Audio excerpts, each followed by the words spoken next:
It is with a delicious sense of irony that I watch all these people online crying about being fired. They say that, because they went online and said that Charlie Kirk deserved to die for his opinions, they then got fired for theirs. The irony is palpable. But it's not really about their opinions, not really about their politics. I just want to point out that Charlie Kirk was controversial, but he didn't call for anyone to die. He wasn't a Nazi, despite how many times he's been called that. He had friends all across the spectrum. I suggest people look up Amir Odin. He just did a 55-minute video just debunking all the lies about Charlie Kirk. I mean, most of the people talking about Charlie Kirk have never actually seen anything by him, okay? So Charlie Kirk did not touch children. He wasn't a Jeffrey Dahmer. He wasn't a Pol Pot. He had opinions different from other people. And if you celebrated the death of a man that did no harm, committed no crime against another person, then you are a monster. You have proven you have no humanity. And who wants to work with someone like that? Okay? Let's face it. I mean, if there was someone on the staff at where you work that was an actual Nazi and, he celebrated the fact that Hitler killed 6 million people, would you want to work with them? Okay, and now you're coming along saying that, hey, Charlie Kirk dying is a good thing. Congratulations. You actually have more in common with that hypothetical Nazi than not. Think about it. And for other people, I just want to ask something.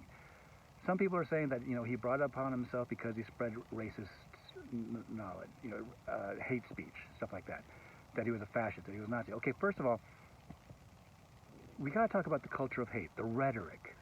Fascism, Nazis, calling them that, again, 6 million Jews were sent to the gas chambers by the Nazis. If you disagree with biological men competing in women's sports and you call them a Nazi, you're equating them with mass murder. Okay, how vile is that? And what kind of a society are we building on that? And before anyone says, oh, wait, no, he's just, nobody else had part of this. It was just the gunman that killed Charlie Kirk. He's the only one to blame. That's not how it works, folks. I mean, think about it. Before we knew the truth about the Jussie Smollett case or the Covington High School, there were plenty of people beating their breasts saying, how as a society did we get here? They were pointing fingers at politicians, at pundits, at media sites, and saying they were part of the problem. Well, let's start talking about, throwing around the terms fascist and Nazi, okay? If you've ever called someone a Nazi because they opposed affirmative action, or they did not think that men, biological men should be in women's bathrooms, guess what? You helped kill Charlie Kirk by the logic of those, saying that Jussie Smollett, was, not just attacked by 2 people, but by an entire society and a movement. Yes, we need to stop the rhetoric. We need to stop calling people Nazis, unless they actually have, like, swastikas on or things like that. And, for those of you that oppose, what I'm saying, okay, a little task for you. A lot of people called him racist.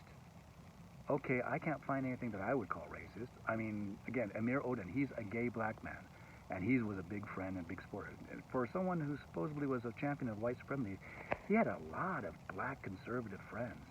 That's really weird, don't you think? I challenge anyone that thinks that, he was racist to go out and find something that is actually racist, okay? The closest I found so far, and I really didn't follow him, is that someone was talking about how he was opposed to affirmative action. Oh, okay, well, Clarence Thomas, Supreme Court Justice, who happens to be black, also opposes affirmative action. Are you going to kill him too? Charlie Kirk, I know, also,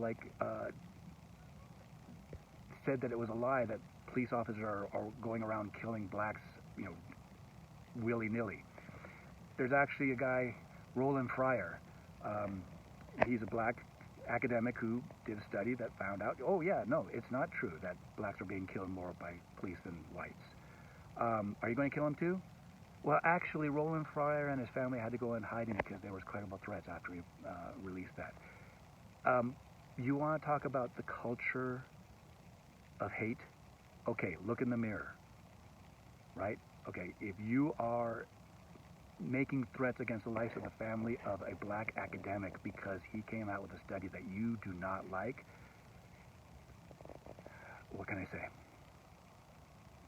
So again, don't, you know, if you think that, you know, Charlie Kirk was a racist, okay, find me an example, please. Otherwise, you know, you are part of the culture of hate, and we need to stop it.